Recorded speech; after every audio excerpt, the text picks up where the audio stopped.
Merhabalar, sevginin sofrasına hoş geldiniz. Bugün sizlere çıtır çıtır, çok lezzetli elmalı baklava tarifim var. Bunun için öncelikle 4 adet elmanın kabuklarını soyalım. Daha sonra rendenin iri tarafından rendeleyelim. Tabii ki ortadaki çekirdekli kısmını ayıralım.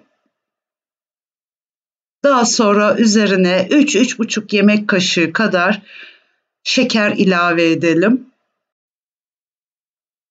Ocağa koyalım, orta bir ateşte şeker eriyip suyunu çekinceye kadar ara sıra karıştırarak pişirelim.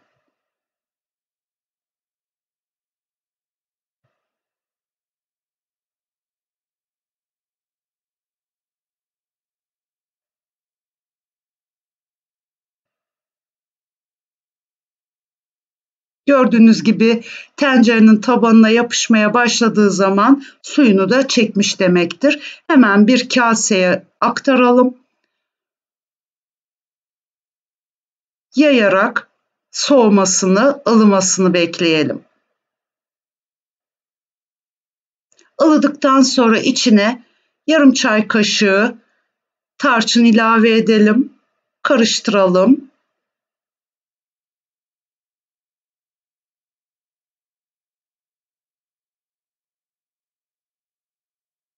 2-3 yemek kaşığı kadar çekilmiş ceviz ekleyelim ve karıştıralım. Daha sonra 100-150 gram kadar tereyağını eritelim. Öncelikle pişirme kabının tabanını yağlayalım. 8 adet baklavalık yufkaya ihtiyacımız var. İlk yufkayı tezgaha serelim. Erimiş tereyağını yufkanın her tarafına eşit şekilde bir fırça yardımıyla sürelim.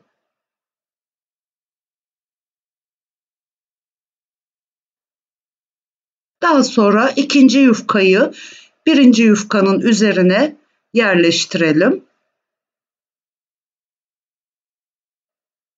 Tekrar biraz tereyağı sürelim.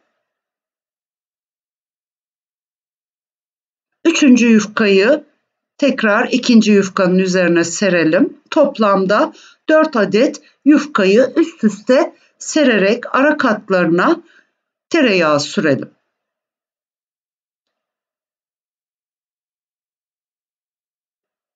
Dördüncü yufkanın da üzerini yağlayalım. Daha sonra yufkanın uzun kenarına hazırladığımız elmalı iç dolguyu yayalım.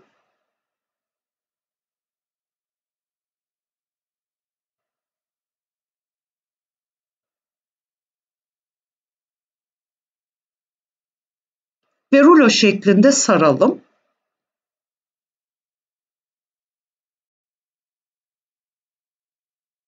Ardından 10 santimetre genişliğinde keselim.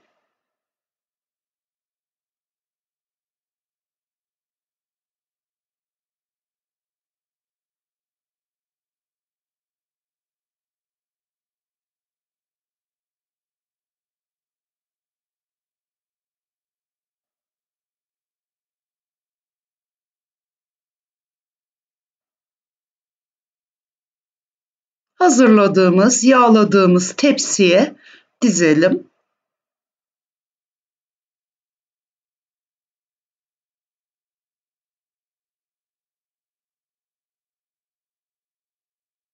Tekrar bir adet yufkayı tezgaha serip üzerine eşit şekilde yağlayalım. İkinci yufkayı serelim. Aynı şekilde onu da yağlayalım.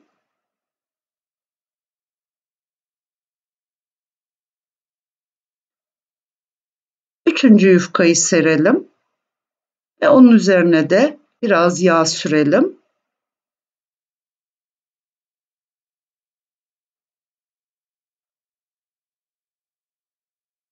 Dördüncü yufkayı da serip üzerini yağlayalım.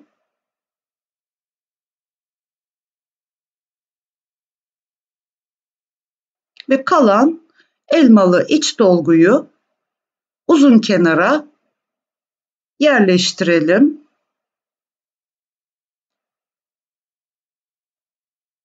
eşit şekilde yerleştirmeye özen gösterelim.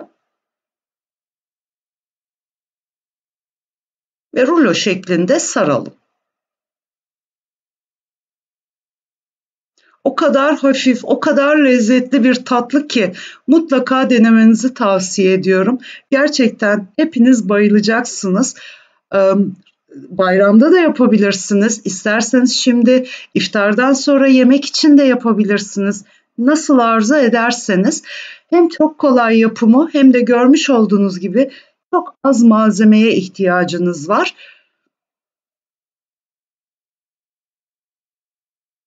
Videomu izlerken lütfen yorum ve beğeni bırakmayı unutmayın. Kanalımın gelişimi için yorumlarınız ve beğenileriniz çok kıymetli. Ayrıca aşağıdaki paylaş butonunu tıklayarak videomu arkadaşlarınızla ve sosyal medya hesaplarınızda paylaşırsanız kanalımın büyümesine destek vermiş olursunuz. Bunun için de ayrıca teşekkür ederim. Hazırladığımız diğer elmalı baklavaları da tepsiye dizdikten sonra tavada kalan erimiş tereyağını üzerlerine sürelim. 170 derecede önceden ısıtılmış fırına sürerek üzerleri kızarıncaya kadar pişirelim. Gördüğünüz gibi şerbet hazırlamadık. Şerbetli bir tatlı değil, bu yüzden de çok hafif gerçekten. Piştikten sonra fırından çıkartalım. Bir 5 dakika sonra üzerine sadece pudra şekeri serpelim ve bu şekilde ılık ılık servis yapalım. Gerçekten çok lezzetli, çıtır çıtır bir baklava. Mutlaka denemenizi tavsiye ediyorum.